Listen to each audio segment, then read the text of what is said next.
Line பிரேக்கிங்காக மழைநீரில் தத்தளிக்கும் OMR என்ற காட்சிகளை பார்த்து கொண்டிருக்கிறோம். மழைநீரில் ஊர்ந்து செல்லும் வாகனங்கள், தார் சாலைகளே இல்லை, தண்ணீர் சாலைகளாக மாறிய OMR என்றுதான் தலைப்பு இருக்க வேண்டும். தண்ணீர் சாலைகளாக மாறிய OMR என்று கருத்து என்ற தலைப்பு தான் சரியாக இருக்கும்.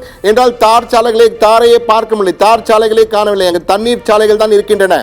தண்ணீர் சாலைகளாக மாறிய OMR என்பதுதான் தலைப்பாக மாற வேண்டும் என்று நினைக்கிறேன். அந்த வகையில் தற்போது வாகனங்கள் மெல்ல ஊர்ந்து செல்கின்ற காட்சிகள், அதிலும் சிலர் வேகத்துடன் செல்கிறார்கள்.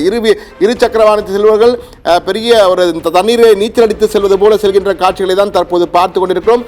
அந்த அளவுக்கு OMRல் தண்ணீர் தேங்கி நிற்கிற சாலைகள் முழுவதும்.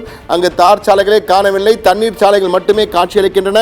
ஏற்கனவே போரூரிலே அந்த பாலத்திற்கு கீழான தண்ணீர் காட்சிகளை பார்த்தோம். தற்போது OMRலும் தண்ணீர் தேங்கி இருக்கிறது. அது மட்டுமல்ல, சென்னையின் பல இடங்களில் தண்ணீர் தேங்க ஆரம்பித்திருக்கிறது என்ற தகவல் நமக்கு வந்திருக்கிறது.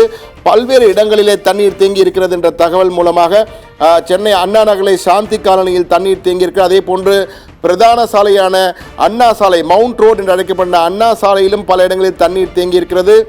தற்போது அதே போன்று தார் சாலை இல்லை, தண்ணீர் சாலைகளாக மாறிய OMR, தண்ணீர் சாலைகளாக மாறிய OMR என்றே கூறலாம். அந்த அளவுக்கு. அதே போன்று சென்னை அசோக் நகர், KK நகர் பல பகுதிகளிலே பல சாலைகள் தற்போது தண்ணீரால் மூழ்கி இருக்கின்றன.